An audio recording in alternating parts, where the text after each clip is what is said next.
संपूर्ण गुणवत्ता व्यवस्थापनाची गरज व महत्त्व। संपूर्ण गुणवत्ता व्यवस्थापन म्हणजे काय आपण पाहिलं। आता हे प्रत्येक कंपनीमध्ये संपूर्ण गुणवत्ता व्यवस्थापनासाठी प्रयत्न केले जातात, तर याची काय आवश्यकता असते, याचं महत्त्व काय असतं। कंपनीच्या सर्व स्तरातील कर्मचाऱ्यापर्यंत उत्कृष्ट गुणवत्ता कौशल्य पोहोचवता येतात, त्यामुळे कंपनीला सर्वांगीण विकास साधता येतो। कंपनीचं ध्येय धोरण जे आहे, उद्दिष्ट आहे की आपलं जे उत्पादन तयार होणार आहे कंपनीतून हे गुणवत्तापूर्णच झालं पाहिजे। कोणत्याही परिस्थितीमध्ये त्याच्यामध्ये त्रुटी राहता कामा नयेत, रिजेक्शन होता कामा नये। असं जेव्हा हे ध्येय ठरवलं जाईल, उद्दिष्ट ठरवलं जाईल, तर ही सगळी उद्दिष्ट किंवा गुणवत्तेबाबत आग्रही असल्याबाबत मॅनेजमेंट हे सगळं जे काय ठरलेलं आहे हे सगळ्या कर्मचाऱ्यापर्यंत, मॅनेजमेंटपर्यंत पोहोचवलं जातं। उत्कृष्ट गुणवत्ता कौशल्ये कोणती असली पाहिजेत की ज्याच्यामुळं वस्तू दर्जेदार तयार होईल, याची सर्व माहिती कर्मचाऱ्यांना दिली जाते। अत्याधुनिक प्रकारचं जे प्रशिक्षण आहे हे प्रशिक्षण कर्मचाऱ्यांना दिलं जातं की ज्या अनुषंगाने त्या ठिकाणी वस्तू ही गुणवत्तापूर्णच तयार होईल आणि त्यामुळे कंपनीचा सर्वांगीण विकास साधला जातो। सगळ्या कर्मचाऱ्यांना अत्याधुनिक प्रशिक्षण मिळालेलं असल्यामुळं, कर्मचारी मध्ये नवीन कौशल्य प्राप्त झाले असल्यामुळं ते काम करत असताना कौशल्यपूर्णच करतात, त्यामुळे तयार होणारी वस्तू ही दर्जेदार असते।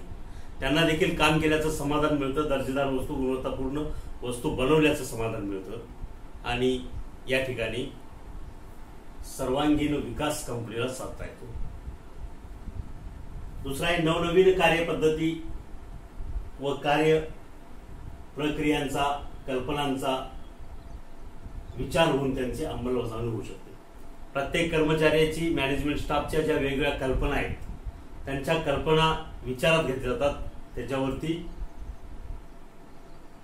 विचार करून ते अंमलबजावणी करण्याच्या दृष्टीने गुणवत्ता वाढीस जर अनुसरण असतील, अनुकूल असतील, तर त्या पद्धतीने त्यांच्या ज्या सूचना आहेत त्यांचा विचार केला जातो आणि प्रत्येक जण आपल्या संघटनेमधील, प्रकल्पामधील किंवा कारखान्यामधील गुणवत्ता कशा पद्धतीने वाढेल यासाठी प्रयत्नशील असतो। गुणवत्ता वाढीसाठी कर्मचाऱ्यापासून ते व्यवस्थापनापर्यंत सर्व स्तरावर प्रयत्न सुरू होतात आणि अशा पद्धतीने जे काही कर्मचाऱ्यांनी कल्पना मांडलेल्या आहेत त्या कल्पनांचा विचार होतो आणि प्रत्येक जण त्याच्यामध्ये इन्व्हॉल्व होतो की गुणवत्ता आपली वाढेल, गुणवत्ता वाढली पाहिजे, जास्तीत जास्त आपल्या उत्पादनाला मागणी आली पाहिजे, जास्तीत जास्त ग्राहक आपली वस्तू खरेदी करणारे असे निर्माण झाले पाहिजे। तर अशा पद्धतीने या ठिकाणी प्रत्येक जण गुणवत्ता वाढीसाठी प्रयत्न करत असतो। गुणवत्ता वाढीसाठी प्रत्येक जण स्वतःपासून सुरुवात करतो, त्यामुळे अनेक फायदे होतात आणि या ठिकाणी गुणवत्ता वाढ करत असताना स्वतः काम चांगलं करायचं, स्वतः कौशल्यपूर्ण करायचं, स्वतः काम दर्जेदार करायचं, इथून कर्मचारी सुरुवात करतात आणि त्यामुळे त्यांचं अनुकरण इतर कर्मचारी देखील करतात आणि त्याचा चांगला परिणाम या ठिकाणी गुणवत्ता वाढलेली किंवा वस्तू दर्जेदार तयार झालेली आपल्याला पाहायला मिळतं। तर हे अशा प्रकारचे फायदे की जे उद्योग संस्थेला, कर्मचाऱ्यांना देखील त्याचे फायदे होऊ शकतात। कारण वस्तू जर दर्जेदार असेल तर त्याला ग्राहक वाढेल, ग्राहक वाढला की एकूण कंपनीचं उत्पादन वाढेल, उत्पन्न वाढेल आणि उत्पन्न वाढलं की प्रत्येक कर्मचाऱ्याचं देखील त्या ठिकाणी पगाराच्या माध्यमातून, त्यांना मिळणाऱ्या बोनसच्या माध्यमातून, ओव्हरटाईमच्या माध्यमातून, इन्सेंटिव्हच्या माध्यमातून त्यांचं देखील उत्पन्न वाढू शकतं। त्यामुळं सर्व बाजूंनी फायदा होण्यासाठी कंपनीचा की प्रत्येकाने आपल्यापासून गुणवत्तापूर्ण उत्पादनाला सुरुवात करणं गरजेचं आहे। नवीन संशोधने होतात, त्यामुळे अनेक समस्यावर उपाययोजना करता येतात। ज्यावेळी काही त्रुटी असतील उत्पादनामध्ये तर त्या त्रुटी नाहीशा करण्यासाठी नवनवीन तंत्रज्ञानाचा वापर केला जातो, नवनवीन संशोधनं केली जातात आणि त्याच्या आधारे एक नवीन गुणवत्तापूर्ण वस्तू तयार करण्याचा प्रयत्न केला जातो। कर्मचाऱ्यांना आणि व्यवस्थापनास कामाचे समाधान मिळते आणि हे करत असताना अशा पद्धतीने चांगल्या प्रकारचं उत्पादन करत असताना, ब्रँडेड वस्तू बनवत असताना आपण एका ब्रँडेड कंपनीमध्ये काम करतो, चांगलं उत्पादन बनवतो, त्या ठिकाणी डुप्लिकेटला कुठेही थारा नाही अशी भावना कर्मचाऱ्यांची होते. जे काय आपण बनवणार ते चांगलंच बनवणार, त्यामुळे त्यांना त्यांच्या कामाचं समाधान मिळतं. ग्राहकांना चांगल्या सेवा व उत्पादन मिळाल्याने ग्राहक समाधानी होतो. सगळ्यात महत्त्वाचं म्हणजे त्या वस्तूचा उपभोग घेणारी जी व्यक्ती आहे त्याला आपण कस्टमर किंवा ग्राहक म्हणतो. तर हा उपभोक्ता किंवा जो ग्राहक आहे हा ग्राहक समाधानी होतो. ती वस्तू वापरल्यानंतर ती वस्तू टिकाऊ आहे याचं त्याला समाधान मिळतं, आणि ग्राहक समाधान झाल्यानंतर तो वारंवार तीच वस्तू पुन्हा पुन्हा तशाच प्रकारची बाजारपेठेतून घेऊ लागतो किंवा त्याच कंपनीची वस्तू तो वापरू लागतो. कंपनीमध्ये सहकार्य आणि सांघिक भावनेची वाढ होते, आणि या सगळ्यामुळं गुणवत्तापूर्ण वस्तू तयार होत असल्यामुळं, ग्राहक समाधानी होत असल्यामुळं, वस्तूचं उत्पादन वाढल्यामुळं, कर्मचाऱ्यांना पगारामध्ये भरघोस वाढ झाल्यामुळं सगळे समाधानी असतात, आणि एक प्रकारची काम करत असताना सांघिक भावना निर्माण होते, एकमेकाला सहकार्य करण्याची भावना निर्माण होते, कोणत्याही प्रकारचे वाद होत नाही, सलोख्याचे संबंध राहतात, आणि त्यामुळं कोणत्याही परिस्थितीत उत्पादन प्रक्रिया खंडित होत नाही आणि सातत्याने उत्पादन सुरू राहतं, आणि ते पूर्ण दर्जेदार उत्पादन. उद्योग क्षेत्रात, समाजात आणि बाजारपेठेत कंपनीची चांगली प्रतिमा निर्माण होते किंवा नावलौकिक होते.